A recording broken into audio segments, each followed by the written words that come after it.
Сіздермен бірге оқушы мен подкаст жобасы. Бүгін біз сіздермен мектеп өмірінде ерекше рөл атқаратын тұлғамен сұхбаттасамыз. Ол мектеп оқушыларының үнін ұстаздарға жеткізетін, түрлі іс-шараларды жүзеге асыратын мектеп парламентінің президенті Еркебұланұлы Ерасыл. Еркебұланұлы Ерасыл Ұлытау облысы Сәтпаев қаласындағы Абай атындағы номер 4-ші мектеп лицейінің мақтанышы, мектеп парламентінің президенті. 2024 жылы жыл үздігі 2024 атты марапаттау кешінде үздік волонтер атанды. Балдәурен республикалық оқу-сауықтыру орталығында министр ретінде танылып, ерекше белсенділігі үшін марапат алды. Патриоттық іс-шараларда да алдыңғы қатарда. 7 мамыр отан қорғаушылар күніне орай әкімнің алғыс хатымен марапатталды. Дарын орталығы ұйымдастырған үздік мектеп парламенті байқауында қала бойынша 1-ші орын, облыс бойынша 2-ші орын алып, мектебінің намысын абыроймен қорғады. Жас патриоттар академиясының мүшесі атанып, республикалық форумда белсенділік танытты. Ал 2024-2025 оқу жылының қорытындысы бойынша алтын бала номинациясын иеленді. Ерасыл білім мен белсенділікті қатар алып жүрген нағыз көшбасшы. Бұл тек бастамасы. Ерасылдың арманы биік, мақсаты айқын. Қош келдің, Ерасыл. Көңіл күйің қалай? Сәлеметсіз бе? Көңіл күйім өте жақсы және сіздің шақыруыңызға үлкен рахмет. Жақсы. Олай болса, көрерменге өзің жайлы таныстырып өтсең. Қай сыныпта оқисың? Қандай қызығушылықтарың бар? Өзім 10-шы сыныпқа өттім және менің басты қызығушылықтарымның бірі ол қоғамдық жұмыстарға белсене қатысу. Түрлі жобаларға, яғни оның ішінде дебат бар, волонтерлық бар және де экологиялық белсенділік. Жарайсың. Ал осы мектеп президенті болуға не итермеледі? Мектеп президенті болу саған нені білдіреді? Жалпы мектеп президентінің қызметі бұл мен үшін артылған үлкен сенім және де жауапкершілік. Мектеп президентінің ең бірінші рет 6-шы сыныпта өзім тамашалаған болатынмын, ол Амантаева Ағерке. Яғни Амантаева Ағерке біздің мектебімізде президент болып, қаншама іс-шаралар ұйымдастырды, көптеген кеңестер ұйымдастырды, оқушылар жиналысын ұйымдастырып, сол жерде өзі сөйлеп, ескертулер айтып, барлық оқушыларға қолдау бола алды. Соның арқасында сол кісіден үлгі алып, өзіме де мақсат қойдым. Мен бұл өзім мектепте оқығанда өзім де президент болғым келеді, парламент мүшесі болғым келеді деп. Және арманыма келесі оқу жылында жеттім және 7-ші сыныпта құқық және тәртіп фракциясының министрі болып атандым. Және әлі күнге дейін бұл фракция өзіме жаныма жақын, сағынышпен еске алатындай фракция болып қалды. Және одан әрі жалғастыратын болсақ, 8-ші сыныпта, яғни 2023-2024 оқу жылында мектеп президенті қызметіне келдім. Яғни сайлау өтті, мектепшілік сол сайлау нәтижесі бойынша ең көп дауыс жинап мектеп парламентінің президенті атандың. Жарайсың. Ерасыл, бұл сенің алға қойған мақсаттарыңа жету жолың деп білемін. Осы жолдан тайма, өзіңнің мақсаттарыңа, армандарыңа жете бер. Енді мектеп парламентіне оралатын болсақ, жалпы кейбір оқушылар мектеп парламенті дегенді біледі, естиді парламент туралы, бірақ нақты сол парламенттің қандай міндеттері бар екенін білмейді. Сол туралы тоқталып өтсең, парламенттің қандай міндеттері бар? Яғни қандай оқушы парламент мүшелігіне ене алады? Жалпы мектеп парламенті ол жоғарғы сынып оқушылар арасындағы кеңес. Ол мектеп өмірін жақсартуға бағытталған бір жоба деп айтсақ болады. Өйткені бұл оқушылар өздері мұғалім сияқты жиналып, олар біраз мәселелерді бір-бірінің арасында ақылдасып, соны мектеп әкімшілігіне жеткізеді. Яғни біздің өзіміздің түсінігіміз бойынша, мектеп парламентінің түсінігі бойынша, біз оқушы мен мектеп әкімшілігі арасындағы алтын көпір. Яғни біз мектеп әкімшілігіне оқушылар үнін жеткіземіз, ал мектеп оқушыларына мектеп әкімшілігі қойып отқан талаптар немесе мәселелерді шешу жолдарын оқушыларға түсіндіреміз. Яғни мектепте, мысалы мен де оқушы болдым, сол кезде ойлайтынмын, мектепте мына жерін өзгертсе екен, осындай іс-шара болса екен, мұғалімдер неге мынаны істемейді екен деген сияқты бір мұғалімдерді ойлай бермейтін, мұғалімдер көзімен көре бермейтін дүниелерді оқушылардың арасынан, яғни оқушылардың үнін тыңдап, талқылап, соны мұғалімдерге, ұстаздарға жеткізу. Ал енді сендер нақты осы мектеп парламенті қандай бағыттармен жұмыс жасайды? Яғни министрлер бар, фракциялар бар, сол туралы тоқталып өтсек. Жалпы өзіміздің мектеп парламентінде 10 фракция бар жұмыс жасайтын, яғни олар 10 фракцияны атап өтсек, біріншісі ақпарат және технология фракциясы, екіншісі білім және ғылым фракциясы, үшіншісі дебат қозғалысы фракциясы, төртіншісі құқық және тәртіп фракциясы, бесіншісі қамқорлық және қолдау, әрі қарай мәдениет және өнер, одан кейін өзін-өзі тану және бақыт, спорт және салауатты өмір, одан әрі экология және еңбек, және тіл және салт-дәстүр фракциясы.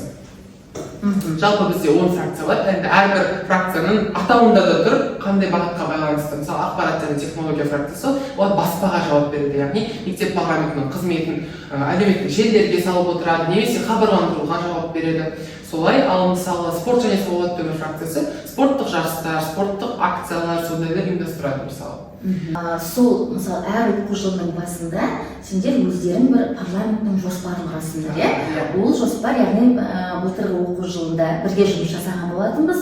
Былтыр біз біртұтас тәрбие аясында жұмыс жасадық. Сол кезде мектептің тәрбие жоспарымен байланыстыра отырып, мектеп парламентінің жоспары құрылған болатын. Сонда есімде әр фракция мүшелері де өздері жоспар құрған болатын, біздің жоспарымызбен байланыстырып. Сол кезде мен байқағаным, өздерінің бөлек әлеуметтік парақшаларың бар, Инстаграм парақшаларың бар, Телеграм каналдарың бар, тиктоктары бар. Сол жерде бір мектеп парламенті бір бауыр секілді, біргедің отбасындай, демалыста да бірге, әр мерекелік іс-шараларда да бірге. Іс-шарадан кейін де бір тайм-аут деген болады ғой, мысалы шетелде тайм-аут жасаймыз, мысалы тайм-аутта, мысалы мен де айтамын, сен неге бүйтіп жасадың, осылай көрінді ғой деген сияқты, осындай бір. Бұл мысалы мен парламенттің жетекшісі сияқтымын ғой, парламент жетекшісі ретінде оларға қатал түрде емес, оны бір аға сияқты, мысалы жетекші аға болады, сондай бір жақсы бір бауырлық сезіммен айтамын да. Мысалы жұмыс жоспарына келгенде де солай. Жалпы бүкіл жұмыс жоспарын мен өзім жасап беремін, және оларды біз фракциямен бөліп отырамыз, бірге ақылдасып. Мысалы мен жеке өзіміз кеңес жасаймыз, сол кеңесте премьер-министрі өз идеяларын қосады, және фракция министрлері өздері, мысалы мен іс-шарам осы, мен іс-шараны алайын, осы іс-шараны сен алсай, саған келіп тұр фракцияны, осыны мен алайын, осы мен қолымнан келеді, мен танысым бар, осымен жасай аламыз деген сияқты бірге жұмыс жасайтын бір келкі жұмыс. Және бұл жерде жоспардың сақталуы енді бір текір емес, бұл тек қана дисциплинамен қойылған планка. Өзіміз орысша айтамыз ғой, планка және жоспар, сол жоспарды орындауға тырысу керек. Жұмыс жоспары осылай жүзеге асады.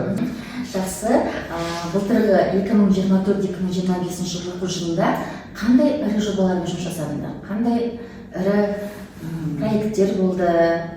Іс-шаралар болды, жалпы бізде осы 25 жылы Абай Құнанбайұлының 180 жылдығы аталып жатыр да. Соған орай біз біраз іс-шара ұйымдастырған болатынбыз. Оның ішінде Абай тренд байқауы, ән байқауы. Бізде вообще Абай тренд байқауы осы 2 жыл мен президент болғаннан бері жыл сайын болып жатқан дәстүрлі байқау болды да. Сол Абай тренд байқауын ең жақсы қылып ұйымдастыруға тырысамын, өйткені ол дәстүрлі байқау. Ол 7-ші сыныптарға арнайы қойылатын ән байқауы Абайдың өлеңдерімен. Одан әрі біз ауыл партиясымен бірлесе, енді значокты көрсетіп қояйын енді, мақтанып. Ауыл партиясымен бірлесе біз поэзиялық кеш ұйымдастырған болатынбыз Абай аллеясында. ол жерде халықпен болды, енді оқушылармен емес, енді көбінесе халық болды. Одан әрі брейн форматында мысалы интеллектуал сайыс ұйымдастырдық, ол жоғары деңгейде өтті, балаларға ұнады. Жарайсыңдар, және де одан да бөлек сендерде әр апта сайын тематикалық іс-шаралар болды, иә? Кино тайминг тематикалық күндер болды. Тематикалық күндердің басты спецификасы негізі бұл заманауи трендтер ғой, былай қарасаң. Енді жаңағыда айтып отқандай, біз идеяларды оқушылардан аламыз, оқушылардан сұрастырамыз, сосын олар бізге жібереді, осылай істеңдер, осылай істеңдер.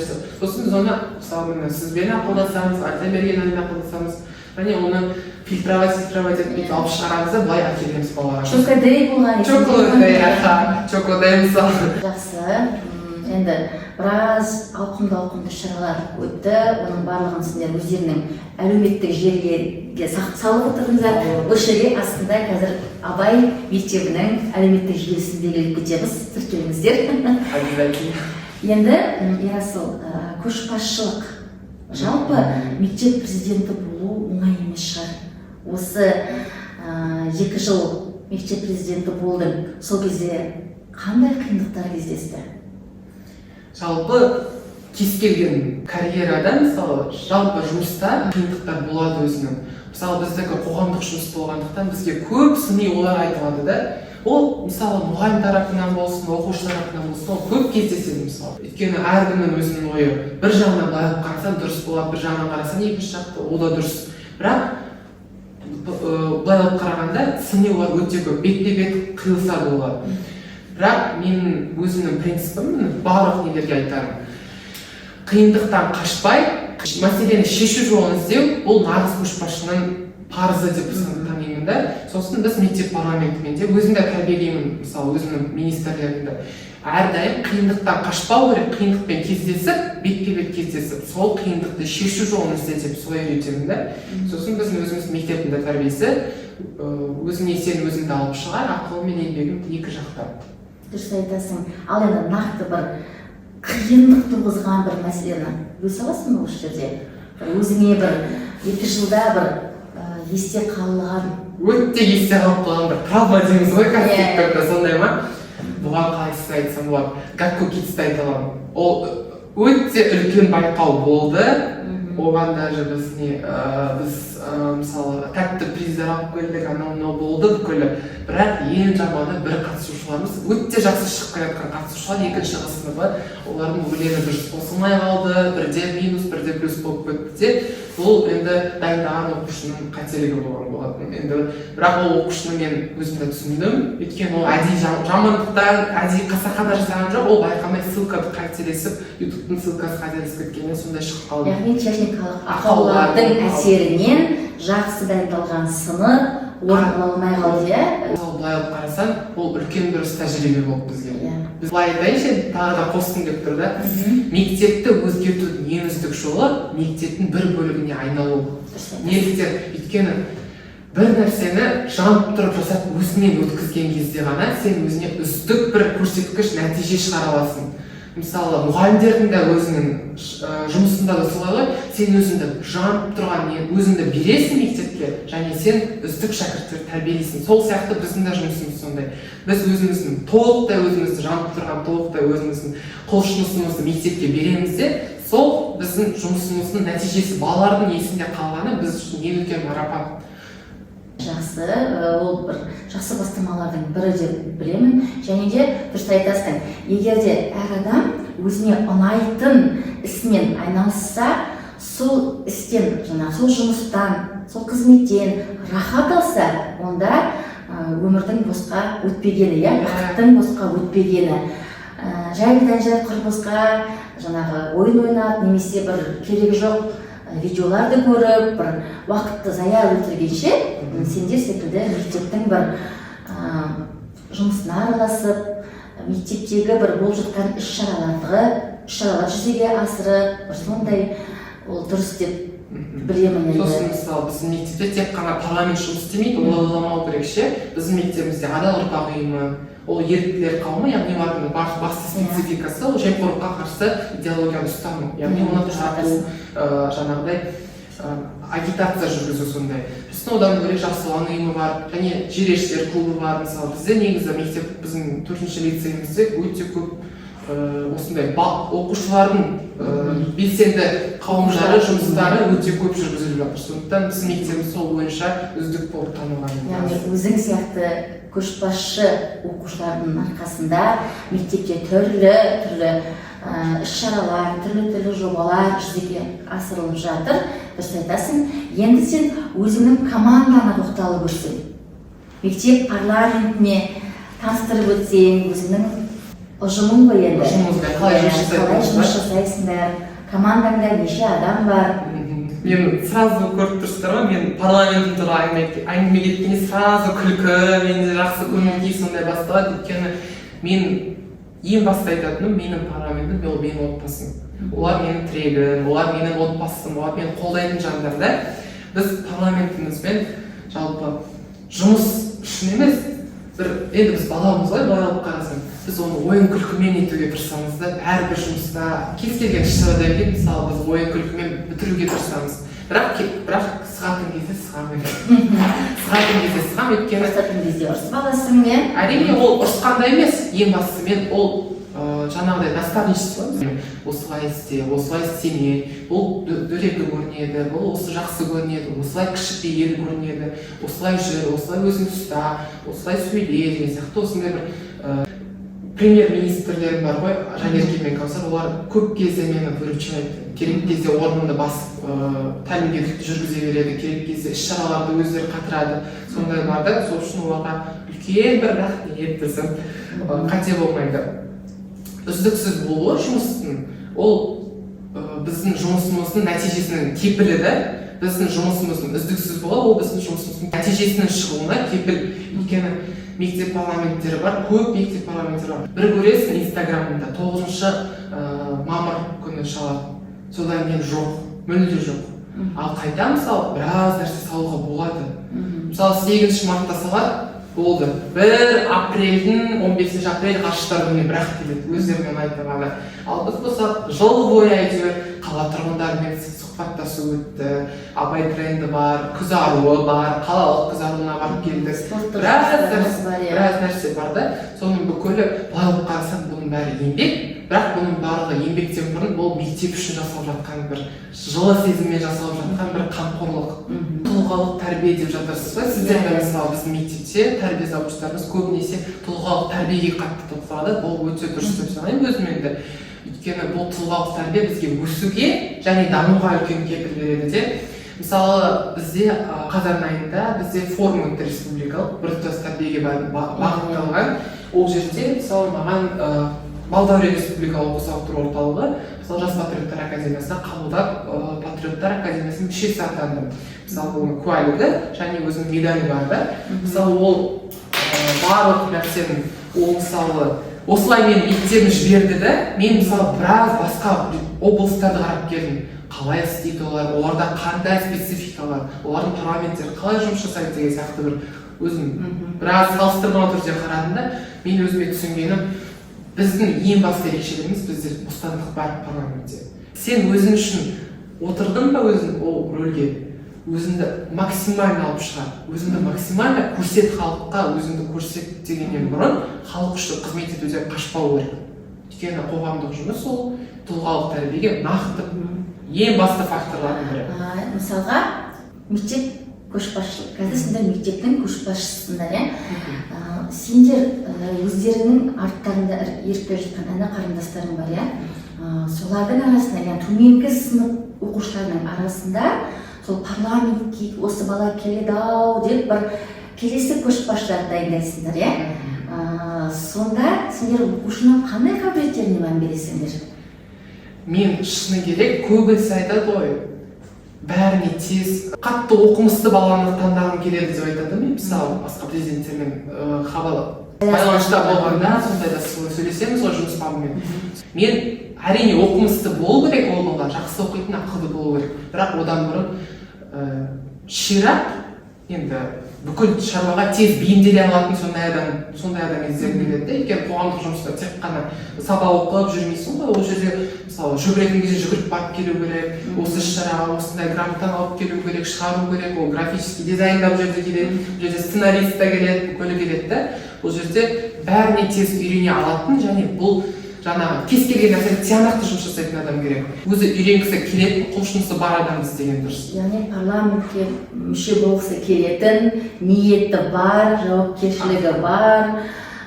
Ондай балалар, ондай оқушылар міндетті түрде байқаулардан анықталады, іс-шаралардан анықталады. Енді өзіңнен кейінгі іні қарындастарыңа не айтасың, төменгі сынып оқушыларына не айтасың? Қалай белсенді болуға болады? Қалай көшбасшы болуға болады? Көшбасшы болу ешкім туылмайды. Көшбасшылық ол тәрбиелену, өзін-өзі тәрбиелеу, өзіне-өзі талап ету. Соның барлығы көшбасшылықтың бір сарқылмас бір бөлігі ғой, негізі былай алып қарасаң. Сондықтан ең бастысы қорықпаңдар, ешқашан да қорықпаңдар. Қорқыныш ол сендердің, қалай айтсам болады, моторды ұстап тұратын нәрсе. Сендердің құлшыныстарды, жанып тұрған оттарды сөндіретін нәрсе, ол сендердің қорқыныштарың. Идеям бар ма, соны айтуға тырыс. Қорқыныш болған жерде ешқашан жетістік және абырой болмайды. Қорқыныш сіздерді артқа тартады, немесе бір орында ұстап тұрады. Көшбасшы жарқырау үшін келмейді, ол басқаларды жарқырату үшін, басқаларды жандандыру үшін келеді. Сондықтан көшбасшыларға айтарым, әрдайым өздеріңді ғана емес, басқаларды бірінші орынға қоя білу керек. Яғни көшбасшы болу деген ұжыммен жұмыс жасау, ұйымдастыра білу керек, сол өзіңнің қасыңдағы команданы алға қарай жетелеу. Әжеті мен қарап отырмын, сенде қаншама жетістіктерің бар. Бұл жай ғана жартысы десек те болады, және де сен тек қана мектеп президенті, мектеп парламентімен ғана жүрмейсің. Сен өзің де сабақты жақсы оқып, міне 9 сыныпты қызыл аттестатпен аяқтаған болатынсың. Былтырғы оқу жылында орыс тілінен олимпиадаға қатысып, облыс бойынша нешінші орын алдың? Бірінші орын алдың. Жалпы Ерасыл, сен осының бәріне қалай үлгересің? Яғни сабақ, мектеп президенті және алтын қызыл аттестат иегері, Алла қаласа 2 жылдан кейін алтын белгі иегері атануға тілектеспін. Жалпы сенің күн тәртібің қандай? Бәріне қалай үлгересің?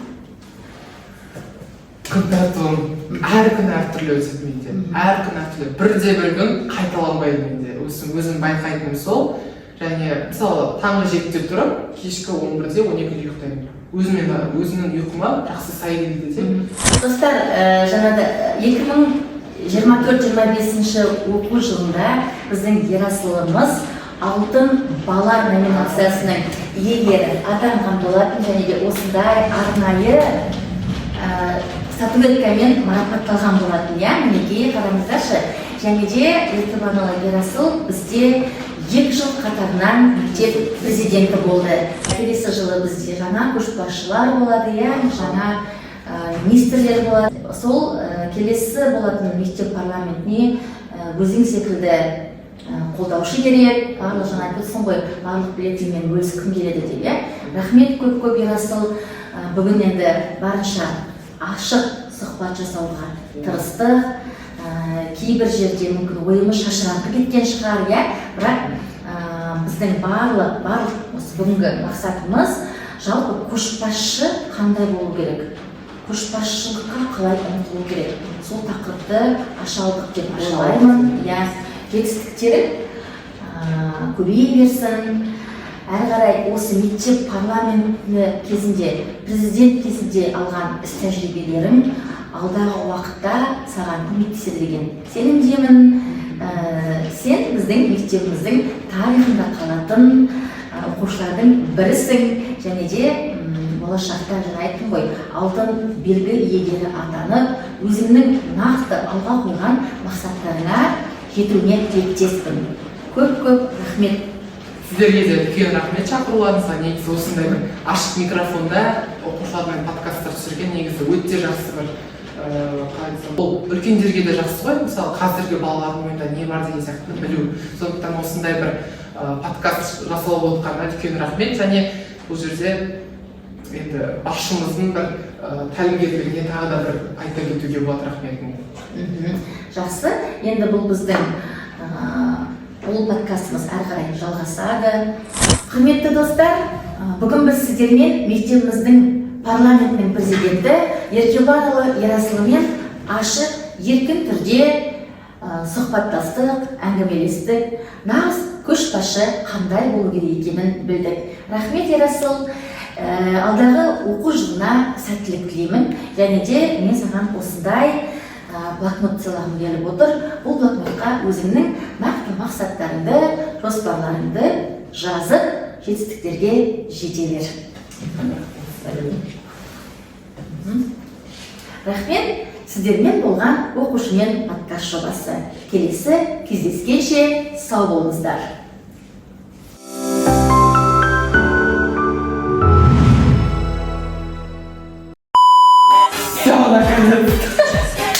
Нормально болды ма?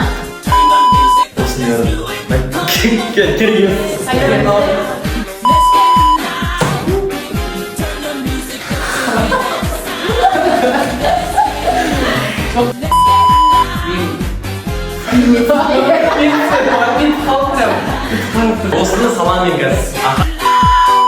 Әңгімелестік, нағыз көшбасшы қандай болу екенін білдік.